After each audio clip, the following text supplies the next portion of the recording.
നമസ്കാരം സുഹൃത്തുക്കളെ, tips and ട്രിക്സിലേക്ക് ഏവർക്കും സ്വാഗതം. 12500 PSC ബുള്ളറ്റിൻ GK ക്വസ്റ്റ്യന്റെ ഡിസ്കഷൻ ആണ് ഇന്ന് ഭാഗം 47. ഇതിനു മുന്നേയുള്ള ഭാഗങ്ങൾ കണ്ടിട്ടില്ലാത്തവർ ഈ വരുന്ന ഐ ബട്ടൺ ഒന്ന് ക്ലിക്ക് ചെയ്യുക. അപ്പൊ എല്ലാവർക്കും വീഡിയോയിലേക്ക് സ്വാഗതം.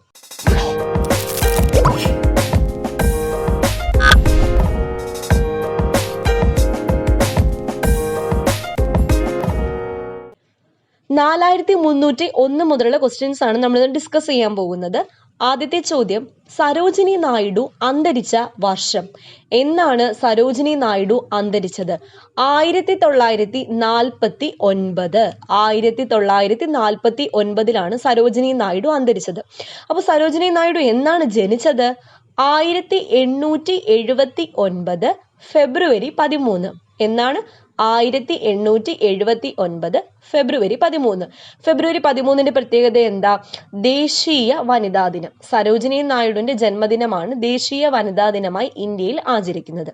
ഓക്കെ, അടുത്ത ചോദ്യം, ഹൈന്ദവ ധർമ്മോദ്ധാരകൻ എന്ന സ്ഥാനപ്പേര് സ്വീകരിച്ചത് ആരാണ്?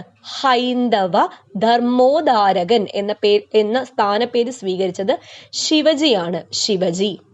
കാലഹരണപ്പെട്ട ചെക്ക് എന്ന് ഗാന്ധിജി വിശേഷിപ്പിച്ചത് ക്രിപ്സ് മിഷനെയാണ്. ക്രിപ്സ് മിഷനെയാണ് കാലഹരണപ്പെട്ട ചെക്ക് എന്ന് ഗാന്ധിജി വിശേഷിപ്പിച്ചത്. ഗൂഗിൾ എന്നത് ഒരു സെർച്ച് എഞ്ചിൻ ആണ്. ഗൂഗിൾ എന്നത് ഒരു സെർച്ച് എഞ്ചിൻ ആണ്. അപ്പോൾ വേറെ സെർച്ച് എഞ്ചിന്റെ പേരുകൾ എന്തൊക്കെയാ?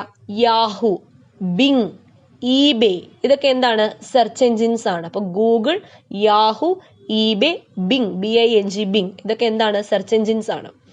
സഫേദ് മുസ്ലിയുടെ ഏത് ഭാഗമാണ് ഔഷധ നിർമ്മാണത്തിന് ഉപയോഗിക്കുന്നത്? കിഴങ്ങാണ്. സഫേദ് മുസ്ലിയുടെ കിഴങ്ങാണ് ഔഷധ നിർമ്മാണത്തിന് ഉപയോഗിക്കുന്നത്. ഖാസികളും കുക്കികളും ഏത് സംസ്ഥാനത്തെ ജനതയാണ്? മേഘാലയ. ഖാസി ഗാരോ കുന്നുകൾ എവിടെയാണ്? മേഘാലയയിലല്ലേ. അപ്പം ഖാസികളും കുക്കികളും ഏത് സംസ്ഥാനത്തെ ജനതയാണ് എന്ന് ചോദിച്ചാൽ എവിടത്തെയാണ്? മേഘാലയയിലെയാണ്. സന്തോഷ് ട്രോഫി ആരംഭിച്ച വർഷം? 1941 സന്തോഷ് ട്രോഫി ആരംഭിച്ചത്. അപ്പൊ ഇത്രയും ചോദ്യങ്ങൾ ഞാൻ ഒന്നുകൂടെ വായിക്കാം. സരോജിനി നായിഡു അന്തരിച്ച വർഷം 1949. ഹൈന്ദവ ധർമ്മോദ്ധാരകൻ എന്ന സ്ഥാനപ്പേര് സ്വീകരിച്ചത് ശിവജി. കാലഹരണപ്പെട്ട ചെക്ക് എന്ന് ഗാന്ധിജി വിശേഷിപ്പിച്ചത് ക്രിപ്സ് മിഷനെ. ഗൂഗിൾ ഒരു സെർച്ച് എഞ്ചിനാണ്. സഫേദ് മുസ്ലിയുടെ കിഴങ്ങാണ് ഔഷധ നിർമ്മാണത്തിന് ഉപയോഗിക്കുന്നത്. ഖാസികളും കുക്കികളും മേഘാലയ സംസ്ഥാനത്തെ ജനതയാണ്. സന്തോഷ് ട്രോഫി ആരംഭിച്ച വർഷം 1941. അടുത്ത ചോദ്യം, സദേൺ റെയിൽവേയുടെ ആസ്ഥാനം. അപ്പോ റെയിൽവേ സോണുകളിൽ ഏറ്റവും പ്രധാനപ്പെട്ടതാണ് ദക്ഷിണ റെയിൽവേ. സദേൺ റെയിൽവേയുടെ ആസ്ഥാനം എവിടെയാണ്? ചെന്നൈ. ചെന്നൈയിലാണ് സദേൺ റെയിൽവേയുടെ ആസ്ഥാനം. സഡൻ ഡെത്ത് എന്ന പദം ഏത് കളിയുമായി ബന്ധപ്പെട്ടിരിക്കുന്നു? സഡൻ ഡെത്ത് എന്ന പദം ഫുട്ബോളുമായി ബന്ധപ്പെട്ടതാണ്. ഫുട്ബോൾ. രണ്ടാം ലോക മഹായുദ്ധ കാലത്ത് ആദ്യമായി കീഴടങ്ങിയ അച്ചുതണ്ട് ശക്തിയാണ് ഇറ്റലി. രണ്ടാം ലോക മഹായുദ്ധം ആരംഭിച്ച വർഷം 1939. രണ്ടാം ലോക മഹായുദ്ധ കാലത്ത് ആദ്യമായി കീഴടങ്ങിയ അച്ചുതണ്ട് ശക്തിയാണ് ഇറ്റലി. കള്ളം പറയുന്നത് കണ്ടുപിടിക്കാനുള്ള ടെസ്റ്റ് പോളിഗ്രാഫ്. പോളിഗ്രാഫ് ടെസ്റ്റ് കള്ളം പറയുന്നത് കണ്ടുപിടിക്കാനുള്ള ടെസ്റ്റ് ആണ്. അടുത്ത ചോദ്യം, കർണാടക സർക്കാരിന്റെ ഏറ്റവും ഉയർന്ന ബഹുമതി? കർണാടക രത്നം. ഭാരതരത്നം പോലെ കർണാടക രത്നമാണ് കർണാടക സർക്കാരിന്റെ ഏറ്റവും ഉയർന്ന ബഹുമതി. ഷാജഹാൻ അന്തരിച്ച വർഷം? 1666. 1666. ഷാജഹാൻ അന്തരിച്ച ഒരു ഫാൻസി നമ്പറാണ് 1666. ഷാജഹാൻ എന്ന വാക്കിന്റെ അർത്ഥം ലോകത്തിന്റെ രാജാവ്. ലോകത്തിന്റെ രാജാവ് എന്നതാണ് ഷാജഹാൻ എന്ന വാക്കിന്റെ അർത്ഥം. സഹോദര സംഘം സ്ഥാപിച്ചത് ആരാണ്? സഹോദരൻ അയ്യപ്പൻ. സഹോദര സംഘം സ്ഥാപിച്ചത് സഹോദരൻ അയ്യപ്പൻ. ഇത്രയും ചോദ്യങ്ങൾ ഒന്നുകൂടി റിപ്പീറ്റ് ചെയ്യാം. സദേൺ റെയിൽവേയുടെ ആസ്ഥാനം ചെന്നൈയിലാണ്.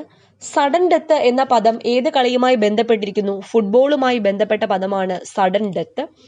രണ്ടാം ലോക മഹായുദ്ധ കാലത്ത് ആദ്യമായി കീഴടങ്ങിയ അച്ചുതണ്ട് ശക്തിയാണ് ഇറ്റലി. കള്ളം പറയുന്നത് കണ്ടെത്താനുള്ള ടെസ്റ്റാണ് പോളിഗ്രാഫ്. കർണാടക സർക്കാരിന്റെ ഏറ്റവും ഉയർന്ന ബഹുമതിയാണ് കർണാടക രത്നം. ഷാജഹാൻ അന്തരിച്ച വർഷം 1666. ഷാജഹാൻ എന്ന പദത്തിന്റെ അർത്ഥം എന്താണ്? ലോകത്തിന്റെ രാജാവ്. സഹോദര സംഘം സ്ഥാപിച്ചത് സഹോദരൻ അയ്യപ്പൻ. അടുത്ത ചോദ്യം, ഗജേന്ദ്രമോക്ഷം ചുവർച്ചിത്രം എവിടെയാണ്? അപ്പോൾ ഗജേന്ദ്രമോക്ഷം ചുവർച്ചിത്രം എവിടെയാണ് കാണാൻ സാധിക്കുന്നത്? കൃഷ്ണപുരം കൊട്ടാരം. കൃഷ്ണപുരം കൊട്ടാരം എവിടെയാ? കായംകുളം. കായംകുളത്തെ കൃഷ്ണപുരം കൊട്ടാരത്തിലാണ് ഗജേന്ദ്രമോക്ഷം ചുവർച്ചിത്രം കാണാൻ സാധിക്കുന്നത്. ഷാജഹാൻ ചക്രവർത്തി തലസ്ഥാനം ഡൽഹിയിലേക്ക് മാറ്റുന്നത് വരെ മുഗൾ ചക്രവർത്തിമാരുടെ തലസ്ഥാനം ഏതായിരുന്നു? ആഗ്ര. ആഗ്രയായിരുന്നു ഷാജഹാൻ ചക്രവർത്തി തലസ്ഥാനം ഡൽഹിയിലേക്ക് മാറ്റുന്നത് വരെ മുഗൾ ചക്രവർത്തിമാരുടെ തലസ്ഥാനം. ആഗ്ര നഗരം പണി കഴിപ്പിച്ചത് ആരാണ്? സിക്കന്ദർ ലോധി. അപ്പോൾ ഡൽഹി സുൽത്താനേറ്റിലെ ലോധി വംശത്തിലെ സിക്കന്ദർ ലോധിയാണ് ആഗ്ര നഗരം പണി കഴിപ്പിച്ചത്. അപ്പോൾ ഷാജഹാൻ തലസ്ഥാനം ഡൽഹിയിലേക്ക് മാറ്റുന്നത് വരെ ആഗ്രയായിരുന്നു മുഗൾ ചക്രവർത്തിമാരുടെ തലസ്ഥാനം. ഷാജഹാൻ ജനിച്ച സ്ഥലം ലാഹോർ. ലാഹോറിലാണ് ഷാജഹാൻ ജനിച്ചത്. വർഷം 1592. 1592 ലാഹോറിലാണ് ഷാജഹാൻ ജനിച്ചത്. മരണമടഞ്ഞതോ 1666. ഈശ്വരൻ ഹിന്ദുവല്ല ക്രിസ്ത്യാനിയല്ല എന്ന ഗാനം രചിച്ചത് വയലാർ രാമവർമ്മ. ഈശ്വരൻ ഹിന്ദുവല്ല ക്രിസ്ത്യാനിയല്ല മുസൽമാനല്ല എന്ന ഗാനം രചിച്ചത് ആരാണ്? വയലാർ രാമവർമ്മ. ഷാജഹാൻ തടവിലായിരുന്നപ്പോൾ പരിചരിച്ചിരുന്ന മകളാണ് ജഹനാര. ഷാജഹാൻ തടവിലായിരുന്നപ്പോൾ പരിചരിച്ചിരുന്ന മകളാണ് ജഹനാര. രണ്ടാം ലോക മഹായുദ്ധകാലത്ത് ഒടുവിൽ കീഴടങ്ങിയ അച്ചുതണ്ട് ശക്തിയാണ് ജപ്പാൻ. രണ്ടാം ലോക മഹായുദ്ധകാലത്ത് ഒടുവിൽ കീഴടങ്ങിയ അച്ചുതണ്ട് ശക്തിയാണ് ജപ്പാൻ.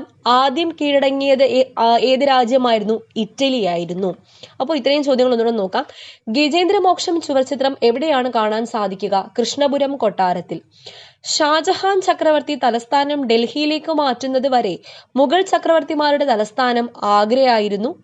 ഷാജഹാൻ ജനിച്ച സ്ഥലം ലാഹോർ. വർഷം 1592. ഈശ്വരൻ ഹിന്ദുവല്ല ക്രിസ്ത്യാനിയല്ല എന്ന ഗാനം രചിച്ചത് വയലാർ രാമവർമ്മ. ഷാജഹാൻ തടവിലായിരുന്നപ്പോൾ പരിചരിച്ചിരുന്ന മകളാണ് ജഹനാര.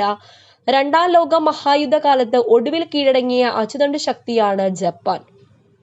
അടുത്ത ചോദ്യം, ഷാജഹാൻ മുഗൾ ചക്രവർത്തിയായ വർഷം 1628. അപ്പൊ ഷാജഹാനെ പറ്റി 3 വർഷങ്ങൾ പഠിക്കുന്നു. ഷാജഹാൻ മുഗൾ ചക്രവർത്തിയായത് 1628. അപ്പൊ ഷാജഹാൻ ജനിച്ചത് 1592. ഷാജഹാൻ മരണമടഞ്ഞത് 1666. മുഗൾ ചക്രവർത്തിയായത് 1628. തിരുവിതാംകൂറിലെ ആദ്യത്തെ പ്രധാനമന്ത്രി പട്ടം താണുപിള്ള. തിരുവിതാംകൂറിലെ ആദ്യത്തെ പ്രധാനമന്ത്രി, കൺഫ്യൂസിംഗ് ഫാക്ട് ആണ്, എല്ലാവരും അങ്ങോട്ടും ഇങ്ങോട്ടും മാറിപ്പോകുന്നതാണ്. അപ്പൊ തിരുവിതാംകൂറിലെ ആദ്യത്തെ പ്രധാനമന്ത്രി PM എന്നല്ലേ നമ്മൾ പറയുന്നത്. അപ്പം പട്ടം താണുപിള്ള എന്ന് ഓർത്തു വെക്കുക. താർ മരുഭൂമിയിൽ സ്ഥിതി ചെയ്യുന്ന നഗരമാണ് ജയ്സാൽമീർ. ജയ്സാൽമീർ എവിടെയാണ് സ്ഥിതി ചെയ്യുന്നത്? താർ മരുഭൂമിയിൽ. ഹൈക്കോടതി ജഡ്ജിയെ നിയമിക്കുന്നത് രാഷ്ട്രപതിയാണ്. ഹൈക്കോടതി ജഡ്ജിയെയും സുപ്രീം കോടതി ജഡ്ജിയെയും നിയമിക്കുന്നത്. ഗവർണറിലേക്ക് പോകാൻ ചാൻസ് ഉണ്ട്, പക്ഷെ അല്ല, രാഷ്ട്രപതി തന്നെയാണ് സംസ്ഥാനങ്ങളിലെ ഹൈക്കോടതി ജഡ്ജിമാരെയും നിയമിക്കുന്നത്. കാലാലിത് ന്യൂനാത്ത് എന്നറിയപ്പെടുന്ന ഭൂവിഭാഗമാണ് ഗ്രീൻലാൻഡ്. അപ്പോൾ ഗ്രീൻലാൻഡ് അറിയപ്പെടുന്ന മറ്റൊരു പേരാണ് എന്ത്? കാലാലിത് ന്യൂനാത്ത്. തായ്ലൻഡ്, കംബോഡിയ, മലേഷ്യ, ഇന്തോനേഷ്യ എന്നീ പ്രദേശങ്ങൾ കീഴടക്കിയ ചോള രാജാവാണ് രാജേന്ദ്ര ചോളൻ. തായ്ലൻഡ്, കംബോഡിയ, മലേഷ്യ, ഇന്തോനേഷ്യ എന്നീ രാജ്യങ്ങൾ കീഴടക്കിയ ചോള രാജാവ് രാജേന്ദ്ര ചോളൻ. താഷ്കണ്ട് കരാറിൽ ഒപ്പുവെച്ച നേതാക്കൾ ലാൽ ബഹദൂർ ശാസ്ത്രിയും അയൂബ് ഖാനും ചേർന്നിട്ടാണ് താഷ്കണ്ട് കരാറിൽ ഒപ്പുവെച്ചത്. ലാൽ ബഹദൂർ ശാസ്ത്രിയും അയൂബ് ഖാനും. അപ്പൊ ഇത്രയും ചോദ്യങ്ങൾ ഒന്നുകൂടെ റിപ്പീറ്റ് ചെയ്യാം. ഷാജഹാൻ മുഗൾ ചക്രവർത്തിയായ വർഷം 1628.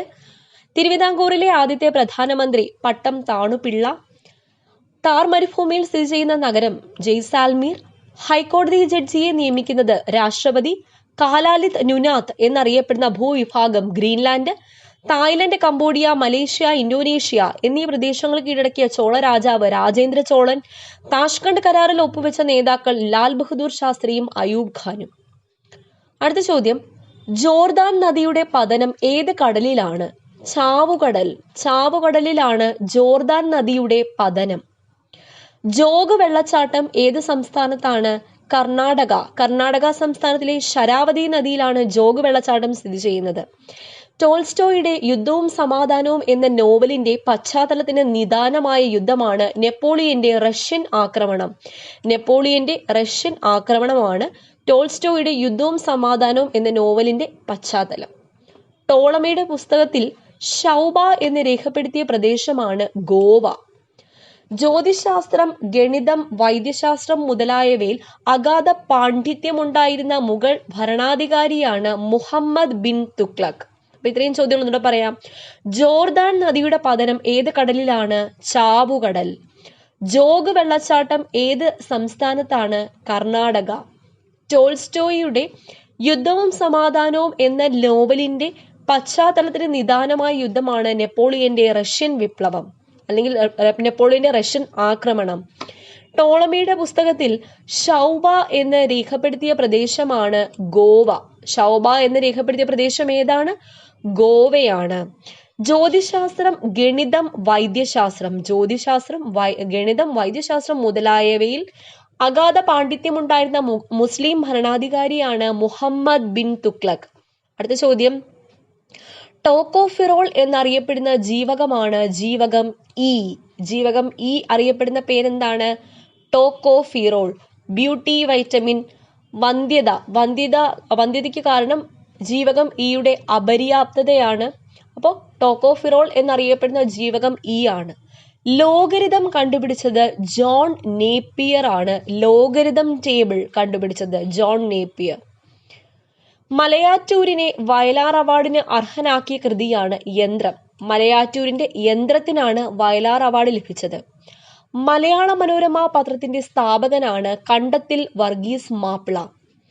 മനുഷ്യൻ ആദ്യമായി മെരുക്കി വളർത്തിയ മൃഗം നായ. ശാസ്ത്രത്തിനുള്ള നൊബേൽ സമ്മാനത്തിന് അർഹനായ ആദ്യ ഭാരതീയനാണ് CV രാമൻ. അപ്പൊ ഇത്രയും ഒന്നുകൂടെ ഒന്ന് റിപ്പീറ്റ് ചെയ്യാം. ടോക്കോഫിറോൾ എന്നറിയപ്പെടുന്ന ജീവകം ഇ. ലോഗരിതം കണ്ടുപിടിച്ചത് ജോൺ നേപ്പിയർ.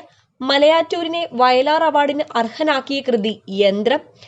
മലയാള മനോരമ പത്രത്തിന്റെ സ്ഥാപകൻ കണ്ടത്തിൽ വർഗീസ് മാപ്പിള. മനുഷ്യൻ ആദ്യമായി മെരുക്കി വളർത്തിയ മൃഗം നായ. ശാസ്ത്രത്തിനുള്ള നൊബേൽ സമ്മാനത്തിന് അർഹനായ ആദ്യ ഭാരതീയൻ CV രാമൻ. അടുത്ത ചോദ്യം, ഹൈപ്പോ എന്ന് പറഞ്ഞാൽ എന്താ? Sodium thiosulphate. അപ്പൊ അതിൽ അടങ്ങിയിരിക്കുന്ന മൂലകങ്ങൾ ഏതൊക്കെയാണെന്നാണ് ചോദിച്ചിരിക്കുന്നത്.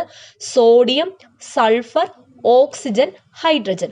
അപ്പൊ സോഡിയം തയോസൾഫേറ്റ് ആണ്. അപ്പൊ സോഡിയം എന്തായാലും ഉണ്ട്, പിന്നെ സൾഫറും ഉണ്ട്, ഓക്സിജനും ഉണ്ട്, ഹൈഡ്രജനും ഉണ്ട്. ഏതിനകത്താ? ഹൈപ്പോയിൽ. ഓക്കെ, അടുത്ത പറയാൻ പോകുന്ന കുറച്ച് ഫാക്റ്റുകളാണ്. ഇതിന്റെ എല്ലാത്തിന്റെയും ഉത്തരം 23 ആണ്. ഓക്കെ, അപ്പൊ അത് ഏതൊക്കെയാണെന്ന് നോക്കാം. ജൈനമതത്തിലെ എത്രാമത്തെ തീർത്ഥങ്കരനാണ്? പാർശ്വനാഥൻ. 23ാമത്തെ തീർത്ഥങ്കരനാണ്. അപ്പൊ ജൈനമതത്തില് മൊത്തം 24 തീർത്ഥങ്കരന്മാരാണുള്ളത്. അതിൽ 23ാമത്തെ തീർത്ഥങ്കരനാണ് പാർശ്വനാഥൻ. മനുഷ്യ കോശത്തിൽ എത്ര ജോഡി ക്രോമസോം ഉണ്ട്? ഉണ്ടെന്ന് വെച്ച് കഴിഞ്ഞാൽ എത്രയാണ്? 23 ജോഡി, 46 എണ്ണം. മനുഷ്യന്റെ സിക്താണ്ഡം എന്ന് വെച്ചാൽ സൈഗോട്ട്. സിക്താണ്ഡത്തിൽ എത്ര ജോഡി ക്രോമസോമുകൾ ഉണ്ടായിരിക്കും? സെയിം തന്നെയാണ്, 23 ജോഡി. പ്രവാചകത്വം ലഭിച്ച ശേഷം മുഹമ്മദ് നബി എത്ര വർഷമാണ് ജീവിച്ചിരുന്നത്? അപ്പൊ പ്രവാചകത്വം ലഭിച്ചതിന് ശേഷം മുഹമ്മദ് നബി 23 വർഷം ജീവിച്ചിരുന്നു. ബ്രിട്ടീഷ് ഇന്ത്യയുടെ ജനസംഖ്യയുടെ എത്ര ശതമാനമാണ് വിഭജനത്തോടെ പാകിസ്ഥാന് ലഭിച്ചത്? അപ്പോൾ ബ്രിട്ടീഷ് ഇന്ത്യയുടെ 23% ആർക്ക് ലഭിച്ചു? പാകിസ്ഥാന് ലഭിച്ചു. ഇന്ത്യയിൽ എത്രാമത് രൂപം കൊണ്ട സംസ്ഥാനമാണ് മിസോറാം? മിസോറാം 23ാമത്തെ സംസ്ഥാനമാണ്. മിസോറാം എത്രാമത്തെ സംസ്ഥാനമാണ്? 23ാമത്തെ സംസ്ഥാനം. മനുഷ്യന്റെ ലിംഗകോശങ്ങളുടെ ക്രോമസോം സംഖ്യ. മനുഷ്യന്റെ ലിംഗകോശങ്ങളുടെ ക്രോമസോം സംഖ്യ എത്രയാണ്?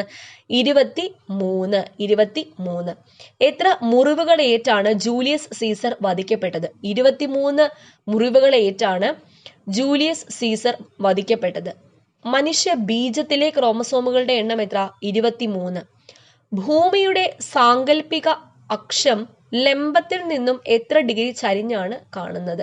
അതായത് ഇമാജിനറി ആക്സിസ്, ഭൂമിയുടെ ഇമാജിനറി ആക്സിസ് പെർപെൻഡിക്കുലറിൽ നിന്നും 23 ഡിഗ്രി ചരിഞ്ഞാണ് സ്ഥിതി ചെയ്യുന്നത്. എത്ര വയസ്സിലാണ് ഗാന്ധിജി ആദ്യമായി ദക്ഷിണാഫ്രിക്കയിൽ പോയത്? 23ാമത്തെ വയസ്സിൽ. നിർബന്ധിച്ച് പണിയെടുപ്പിക്കുന്നത് നിരോധിക്കുന്ന ഭരണഘടനാ അനുച്ഛേദം? 23. അന്തരീക്ഷ വ്യാപ്തത്തിന്റെ 21%. എന്നാൽ ഭാരത്തിന്റെ അടിസ്ഥാനത്തിൽ എത്ര ശതമാനം എന്ന് ചോദിച്ചാൽ 23%. മുഹമ്മദ് ബിൻ തുഗ്ലക്കിന്റെ സാമ്രാജ്യത്തിൽ എത്ര പ്രവിശ്യകളാണ് ഉണ്ടായിരുന്നത്? 23. അടുത്ത ചോദ്യം, കാലാവധി പൂർത്തിയാക്കിയ ആദ്യത്തെ കോൺഗ്രസ് ഇതര പ്രധാനമന്ത്രിയാണ് അടൽ ബിഹാരി വാജ്പേയി. കാലാവധി പൂർത്തിയാക്കിയ ആദ്യത്തെ കോൺഗ്രസ് ഇതര പ്രധാനമന്ത്രി അടൽ ബിഹാരി വാജ്പേയി. ഉപതെരഞ്ഞെടുപ്പിലൂടെ ഇന്ത്യൻ പാർലമെന്റിൽ ആദ്യമായി അംഗമായത് പുരുഷോത്തം ദാസ് ടണ്ടൻ. ഉപതെരഞ്ഞെടുപ്പിലൂടെ ഇന്ത്യൻ പാർലമെന്റിൽ ആദ്യമായി അംഗമായത് ആരാണ്? പുരുഷോത്തം ദാസ് ടണ്ടൻ. ശാസ്ത്രങ്ങളുടെ രാജ്ഞി എന്നറിയപ്പെടുന്നത് ഗണിതശാസ്ത്രം. താളമേള വാദ്യകലാരംഗത്തെ കുലപതി സ്ഥാനീയരെ ആദരിക്കാൻ കേരള സർക്കാർ ഏർപ്പെടുത്തിയ അവാർഡാണ് പല്ലാവൂർ പുരസ്കാരം. പല്ലാവൂർ പുരസ്കാരം. വിമോചന സമരകാലത്തെ ആഭ്യന്തരമന്ത്രി ആരായിരുന്നു? സി അച്യുതമേനോൻ. 1959. ഏഷ്യയുടെ പ്രകാശം എന്ന് ശ്രീബുധനെ വിശേഷിപ്പിച്ചത് എഡ്വിൻ അർണോൾഡ്. എഡ്വിൻ അർണോൾഡ് ആണ് ഏഷ്യയുടെ പ്രകാശം എന്ന് ശ്രീബുധനെ വിശേഷിപ്പിച്ചത്. അപ്പോൾ കാലാവധി പൂർത്തിയാക്കിയ ആദ്യത്തെ കോൺഗ്രസ് ഇതര പ്രധാനമന്ത്രി അടൽ ബിഹാരി വാജ്പേയി. ഉപതെരഞ്ഞെടുപ്പിലൂടെ ഇന്ത്യൻ പാർലമെന്റിൽ ആദ്യമായി അംഗമായത് പുരുഷോത്തം ദാസ് ടണ്ടൻ. ശാസ്ത്രങ്ങളുടെ രാജ്ഞി എന്നറിയപ്പെടുന്നത് ഗണിതശാസ്ത്രം. താളമേള വാദ്യകലാരംഗത്തെ കുലപതി സ്ഥാനീയരെ ആദരിക്കാൻ കേരള സർക്കാർ ഏർപ്പെടുത്തിയ അവാർഡ് പല്ലാവൂർ പുരസ്കാരം. വിമോചന സമരകാലത്തെ ആഭ്യന്തരമന്ത്രി സി അച്യുതമേനോൻ. ഏഷ്യയുടെ പ്രകാശം എന്ന് ശ്രീബുധനെ വിശേഷിപ്പിച്ചത് എഡ്വിൻ അർണോൾഡ്. അടുത്ത ചോദ്യം, ഓംബുഡ്സ്മാൻ സംവിധാനം ആദ്യമായി ഏർപ്പെടുത്തിയ രാജ്യം. ഓംബുഡ്സ്മാൻ സംവിധാനം ആദ്യമായി ഏർപ്പെടുത്തിയ രാജ്യമാണ് സ്വീഡൻ. അപ്പൊ സ്വീഡനിലാണ് ഓംബുഡ്സ്മാൻ സംവിധാനം ആദ്യമായി ഏർപ്പെടുത്തിയത്. ലേഡി ഓഫ് ഇന്ത്യൻ സിനിമ എന്നറിയപ്പെട്ടത് ദേവിക റാണി റോറിച്ച് ആണ്. ഇമ്പോർട്ടന്റ് ആയിട്ടുള്ള ചോദ്യമാണ്. Lady of Indian cinema. Lady of Indian cinema ആരാണ്? ദേവിക റാണി റോറിച്ച്. ഓണാഘോഷത്തെ കുറിച്ച് പ്രതിപാദിക്കുന്ന തമിഴ് കൃതിയാണ് മധുരൈ കാഞ്ചി. മധുരൈ കാഞ്ചി ഓണാഘോഷത്തെ കുറിച്ച് പ്രതിപാദിക്കുന്നു. വാണിജ്യ അടിസ്ഥാനത്തിൽ ഇന്ത്യയിൽ ആദ്യമായി റബ്ബർ കൃഷി തുടങ്ങിയ സംസ്ഥാനമാണ് കേരളം. വടക്ക് കിഴക്കൻ ഇന്ത്യയിൽ നിന്നും ഭാരതരത്നം ആദ്യമായി നേടിയത് ഗോപിനാഥ് ബർദോലെ ആണ്. വടക്ക് കിഴക്കൻ ഇന്ത്യയിൽ നിന്നും ഭാരതരത്നം ആദ്യമായി നേടിയത്. ബ്രിട്ടീഷ് ഇന്ത്യയുടെ മധ്യത്തായി സ്ഥിതി ചെയ്തിരുന്ന നഗരമാണ് നാഗ്പൂർ. അപ്പൊ മധ്യത്തിൽ നാഗ്പൂരാണ് സ്ഥിതി ചെയ്തിരുന്നത് ബ്രിട്ടീഷ് ഇന്ത്യയുടെ. ഇത്രയും ക്വസ്റ്റ്യൻസ് ഒന്നുകൂടെ റിപ്പീറ്റ് ചെയ്യാം. ഓംബുഡ്സ്മാൻ സംവിധാനം ആദ്യമായി ഏർപ്പെടുത്തിയ രാജ്യമാണ് Sweden. Lady of Indian cinema എന്നറിയപ്പെട്ടത് ദേവിക റാണി റോറിച്ച്. ഓണാഘോഷത്തെ കുറിച്ച് പ്രതിപാദിക്കുന്ന തമിഴ് കൃതിയാണ് മധുരൈ കാഞ്ചി.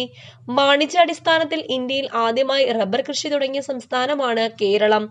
വടക്ക് കിഴക്കൻ ഇന്ത്യയിൽ നിന്നും ഭാരതരത്നം ആദ്യമായി നേടിയത് ഗോപിനാഥ് ബർദോലെ.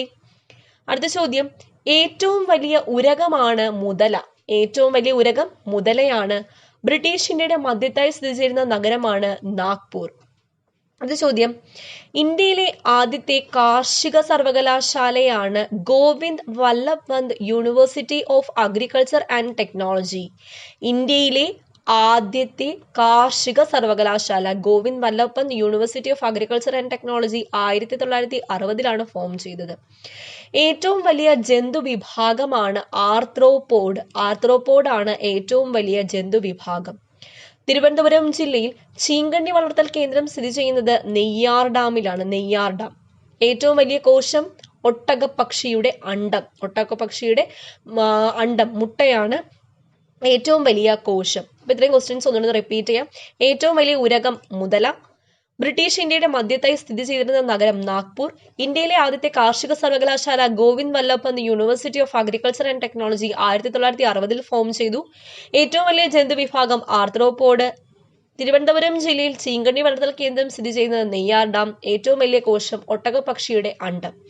അപ്പോൾ ഫ്രണ്ട്സ്, ഇത്തരം ചോദ്യങ്ങൾ എല്ലാവരും പഠിച്ചു പോയി എന്ന് വിശ്വസിക്കുന്നു. അപ്പോൾ അടുത്ത സെറ്റ് ഓഫ് ക്വസ്റ്റ്യൻസുമായിട്ട് ഞാൻ വീണ്ടും വരുന്നതാണ്. ഈ സീരീസ്, ഈ 12500 സീരീസ് ഞാൻ ഉറപ്പായിട്ടും എന്തായാലും കംപ്ലീറ്റ് ചെയ്യുന്നതാണ്. അപ്പോൾ കറക്റ്റായിട്ട് ഫോളോ ചെയ്യുക. വീണ്ടും കാണാം. താങ്ക്